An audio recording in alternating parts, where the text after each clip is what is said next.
આપણે ભાજપને ઓળખી ગયા છે, આમ આદમીને ઓળખી ગયા છે.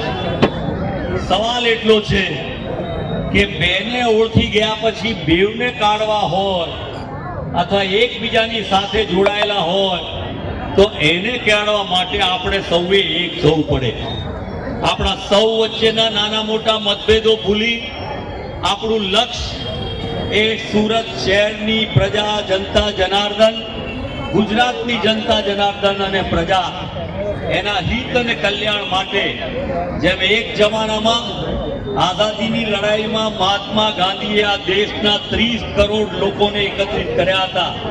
જાતિ, ધર્મ, ભાષા, પ્રાંત, ગરીબી, ભૂખમરો, અંધશ્રદ્ધા, એ રીતે આપણું લક્ષ્ય એક જ કે આપણા પ્રશ્નોનું નિવારણ અને આપણા લોકોનું ઉજ્જવળ ભવિષ્ય યુવાનોથી સૌનું.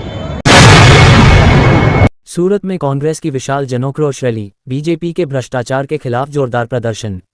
आदाब, मुस्लिम ऑफ गुजरात ये यूट्यूब चैनल पर आप सभी का स्वागत है. सूरत में आज सोमवार को सूरत शहर कांग्रेस कमेटी की ओर से बीजेपी के कथित भ्रष्टाचार के खिलाफ एक विशाल जनोक्रोश रैली का आयोजन किया गया. इस रैली में कांग्रेस के दिग्गज नेताओं, जनप्रतिनिधियों और बड़ी संख्या में कार्यकर्ताओं ने भाग लेकर सरकार के खिलाफ अपना आक्रोश प्रकट किया.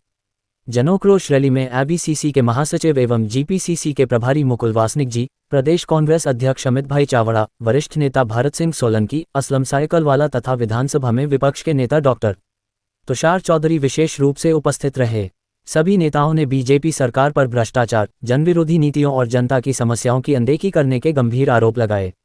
इस रैली में सूरत शहर के बड़ी संख्या में पार्टी कार्यकर्ता और आम नागरिक शामिल हुए. रैली कतारगाम दरवाजे से प्रारंभ होकर सूरत महानगर पालिका तक निकाली गई, जहां सभा का समापन हुआ. कांग्रेस नेताओं ने स्पष्ट किया कि जब तक जनता को न्याय नहीं मिलेगा और भ्रष्टाचार पर अंकुश नहीं लगेगा, तब तक कांग्रेस का संघर्ष जारी रहेगा. जनोक्रोश रैली के माध्यम से जनता की आवाज को मजबूती से उठाने का संदेश दिया गया.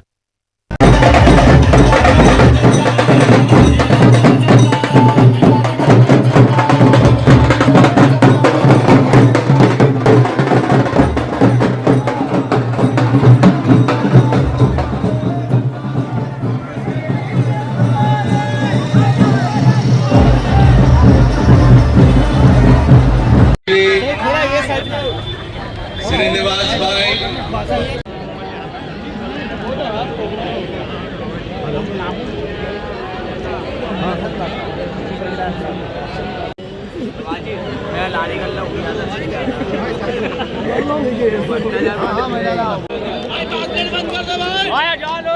ટેકનોલોજીને લઈને લોકશાહીના રક્ષણ માટે બોલાવશો, પડકાર કરશો ત્યારે અડધી રાત્રે આવી જઈશું. પાર્ટી તરફ પ્રયાણ કરીએ અને પહેલે દિવસે, પ્રથમ દિવસે મારી